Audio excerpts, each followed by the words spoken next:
Addiction aux jeux de hasard. L'addiction au jeu est l'une des façons les plus rapides de ruiner sa vie. Le jeu stimule le cerveau avec l'anticipation et l'excitation de gagner gros, tout en offrant parfois de petites victoires conçues pour tromper le cerveau et lui donner envie de ne jamais arrêter de jouer. Après tout, 99% des joueurs abandonnent juste avant de gagner gros, n'est-ce pas?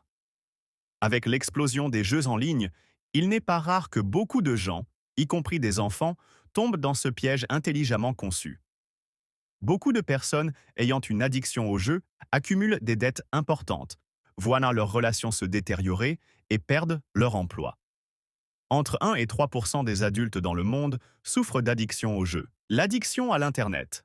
L'addiction à l'Internet a explosé pendant une certaine maladie mondiale il y a quelques années, mais la vérité est que l'addiction à l'Internet a toujours existé.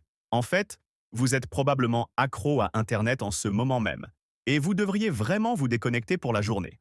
Après cette vidéo, et vous être abonné bien sûr, l'Internet regorge d'activités comme les réseaux sociaux, les jeux en ligne et la navigation générale qui infectent nos esprits et nous donnent cette dopamine bon marché que nous désirons.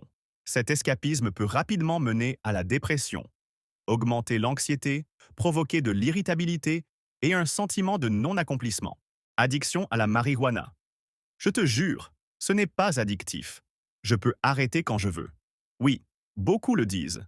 Bien que la marijuana ne soit peut-être pas chimiquement addictive, elle l'est physiquement et psychologiquement. Les fumeurs réguliers développent une tolérance, doivent en consommer plus pour ressentir le même high et ont du mal à arrêter. Quand ils arrêtent, ils souffrent de symptômes de sevrage tels que des sautes d'humeur, des troubles du sommeil et une perte d'appétit.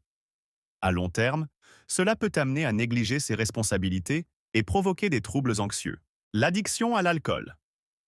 L'alcool est une addiction courante en raison de sa facilité d'accès. Il est consommé socialement ou pour fuir la réalité. Comme pour la marijuana, les alcooliques développent une tolérance à l'alcool. Lorsqu'ils arrêtent, ils ressentent des symptômes de sevrage allant de l'anxiété aux hallucinations. On estime que 4,5 millions de personnes aux États-Unis, âgées de 12 ans et plus, souffrent d'alcoolisme. L'addiction à la caféine. D'accord, il n'y a rien de mal avec cette addiction. Passons à la suivante. L'addiction à l'automutilation.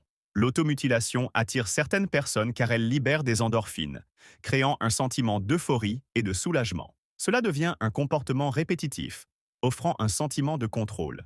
Les méthodes incluent la coupure, la brûlure, les coups contre soi-même ou l'ingestion de substances toxiques. L'addiction à la nourriture. L'addiction à la nourriture prend de nombreuses formes.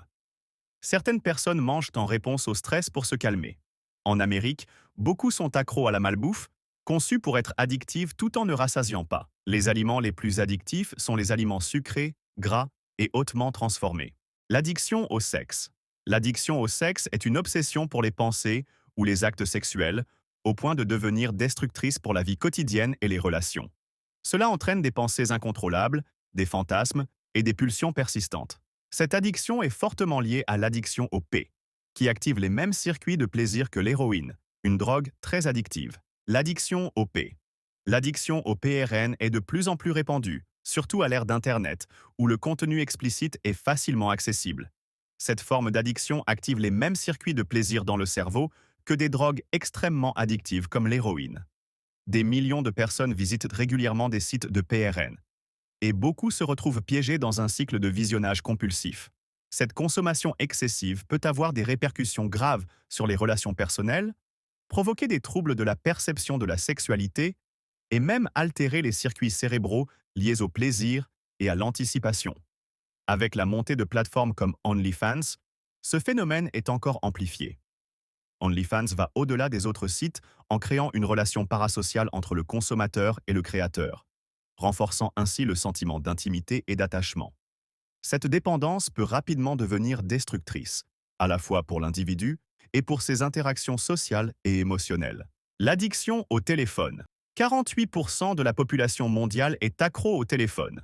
Contrairement à d'autres addictions, elle est presque nécessaire aujourd'hui pour se connecter avec les autres. Cependant, elle est liée à des problèmes de santé mentale, car l'exposition constante aux vies idéalisées des autres peut mener à une faible estime de soi et à une baisse de productivité. L'addiction aux dépenses. L'addiction aux dépenses touche entre 5 et 8% de la population mondiale. C'est une envie compulsive de faire du shopping, souvent causée par des problèmes de santé mentale ou un besoin d'approbation, addiction à la nicotine et au tabac. L'Organisation mondiale de la santé rapporte qu'il y a plus d'1 milliard de fumeurs dans le monde, 800 millions d'hommes et 200 millions de femmes. Les générations plus âgées préfèrent les cigarettes, tandis que le vapotage et les cigarettes électroniques attirent les jeunes aujourd'hui. La nicotine, en particulier, est hautement addictive. Le tabac est la première cause de décès évitable à l'échelle mondiale, causant 8 millions de décès par an. Addiction à la méthamphétamine. La méthamphétamine est une drogue qui augmente l'énergie, la vigilance et le sentiment d'euphorie. Elle peut entraîner une augmentation de l'activité physique tout en procurant un plaisir intense. Mais la meth est extrêmement dangereuse, ayant un taux d'addiction très élevé, détruisant les dents et les gencives, causant des pertes de poids extrêmes et des infections cutanées. Elle provoque également une détérioration cognitive à long terme. L'addiction à la cocaïne. La cocaïne produit des effets extrêmement similaires à la meth, avec presque tous les mêmes effets négatifs. Cependant, la cocaïne est plus associée à des problèmes cardiovasculaires. Les effets de la cocaïne durent beaucoup moins longtemps que ceux de la meth, ce qui signifie que les consommateurs en prennent davantage pour rester high plus longtemps. La cocaïne peut aussi altérer de façon permanente le comportement et les schémas de pensée des utilisateurs. L'addiction à l'héroïne. L'héroïne est considérée par beaucoup comme la drogue la plus dangereuse de tous les temps. Elle procure un fort sentiment d'euphorie lors de la première utilisation, mais cette sensation ne revient jamais. Pourtant, les gens continuent d'en consommer, dans l'espoir de retrouver cette première expérience. C'est ce qu'on appelle « chasser le dragon ». Ces symptômes de sevrage sont parmi les pires, incluant des douleurs intenses, des nausées, des vomissements et des envies intenses. Addiction au Xanax. Le Xanax est un médicament couramment prescrit pour traiter l'anxiété. C'est un médicament très puissant, peut-être même trop puissant. Les symptômes de sevrage peuvent être graves et potentiellement mortels. L'addiction à l'opioïde. L'épidémie d'opioïdes aux États-Unis fait référence à la mauvaise utilisation généralisée des médicaments opioïdes, qu'ils soient prescrits ou non. Ces médicaments, souvent utilisés pour soulager des douleurs chroniques ou liées à des blessures graves, ont conduit à un nombre alarmant de décès par overdose. En 2020, 70 000 personnes sont mortes à cause des opioïdes, un chiffre qui continue d'inquiéter les autorités de santé publique. Si vous avez kiffé cette vidéo, alors, abonne-toi pour d'autres et partage cette vidéo à tes amis addicts à certaines addictions. Alors pourquoi pas une petite distraction?